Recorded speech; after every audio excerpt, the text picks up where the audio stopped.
Always remember there are three instructions of the baking, okay? Heat first. Number 1 is heat. Number 2 is stirring. And number 3 is baking, okay?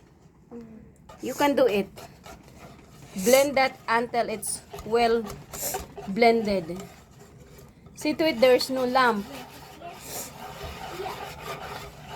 So don't forget the the blueberries in the can, okay? Do you think it's already incorporated? Okay. Because you did you put, how many egg did you put? 2. You must beat the egg first, okay? You must beat the egg first. The wet ingredients is well beaten.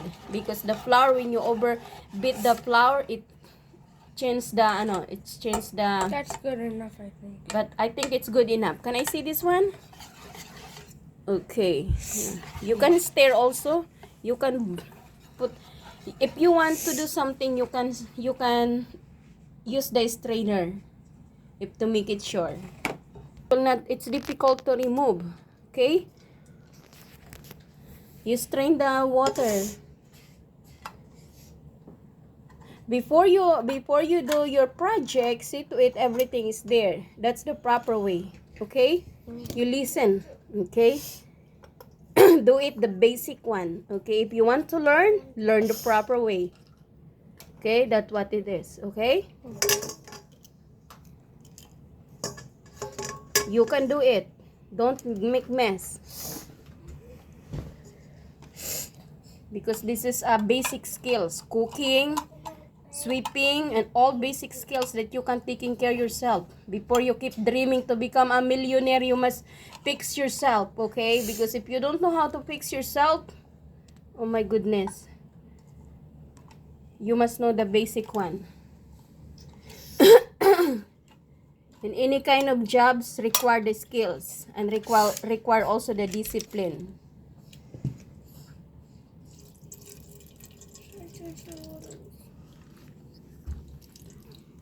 That's the blueberries different.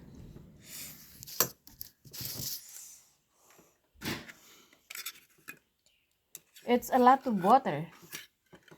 If you put the water here, it's too much watery. I think it's so sweet. Yeah, be careful this one because the tablecloth will be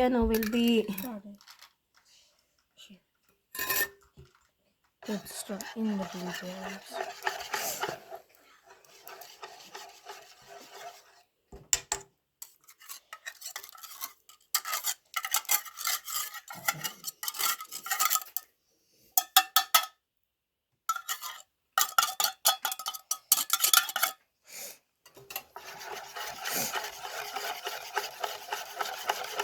We can add some of our own blueberries. No, just enough for that. Don't waste. There's some more here.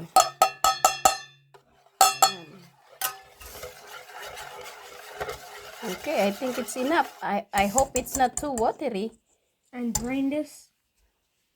I think you can put your butter in the You can put your butter in the, you already you put the things here. You can put your here. Okay. Your muffins here like this. Okay, you can do it yourself. Do it yourself. What oil I coated? Okay, you can do it. You can. This is our dining table. Okay, you can do it that over there in the sink. Okay. So, do it yourself.